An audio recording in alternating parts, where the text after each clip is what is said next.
నిరుపమగణ సింధున్ నిత్యలక్ష్మీ సమేతో నిఖిల నిగమ వేద్యో నిస్తులో వెంకటేశః నిజచరణ సమర్చ సక్త భక్తౌఘరక్షీ నివసతు హృదయే మే స్వాంగ్రి భక్తిన్ వితన్వన్ ఆనంద నిలయే శేషతల్పే వెంకటభూధరే క్రీడంతం రమయా సార్ధం శ్రీనివాసమహం భజే. ఓం నమో వెంకటేశాయ. తిరుమల తిరుపతి దేవస్థానములో అప్పలాయగుంట శ్రీ ప్రసన్న వెంకటేశ్వర స్వామి వారి దేవస్థానంలో ప్రతి సంవత్సరం జ్యేష్ఠ మాసంలో వచ్చేటువంటి శ్రవణ నక్షత్రాన్ని పురస్కరించుకొని ముందుగా 9 రోజుల పాటు మహోత్సవం అనాదిగా వస్తున్నటువంటి ఆచారం. ఈ యొక్క బ్రహ్మోత్సవం బ్రహ్మ చేసినటువంటి ఉత్సవాలు కాబట్టి బ్రహ్మోత్సవాలు అని చెప్పి పిలుస్తుంటారు.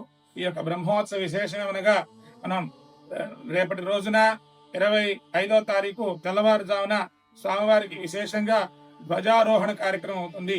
ఈ యొక్క గరుడ పటం మీద ఈ యొక్క దేవతలందరినీ కూడా గరుత్మంతుల వారు ఈ యొక్క ఆలయంలో బ్రహ్మోత్సవం జరుగుతుంది.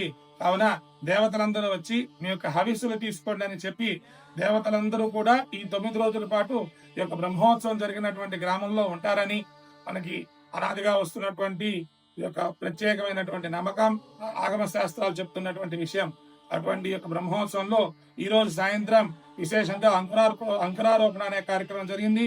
రేపు ఉదయం 8:30 నుండి 9 గంటల మధ్య ధ్వజారోహణ కార్యక్రమం అవుతుంది. రేపటి సాయంత్రం 7 గంటల దగ్గర నుంచి 8 గంటల మధ్య విశేషంగా పెద్ద శేష వాహనంతో బ్రహ్మోత్సవ వాహనాలన్నీ కూడా ప్రారంభమవుతాయి.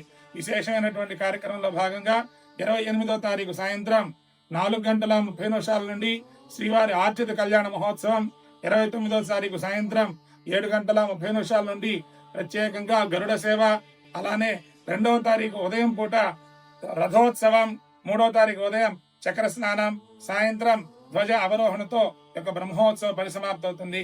ఈ యొక్క విశేషమైనటువంటి పరమాత్మ యొక్క ఒక్కొక్క వాహనం రోజున ఒక్కొక్కసారి పరమాత్మను చూస్తే ఒక్కొక్క విశేషమైనటువంటి కోరికలన్నీ కూడా నెరవేరుతాయి. కావున ప్రసన్న వెంకటేశ్వర స్వామి వారిని దర్శించి బ్రహ్మోత్సవంలో తరించవలసిందిగా తెలియజేస్తున్నాం. ఓం నమో వెంకటేశాయ.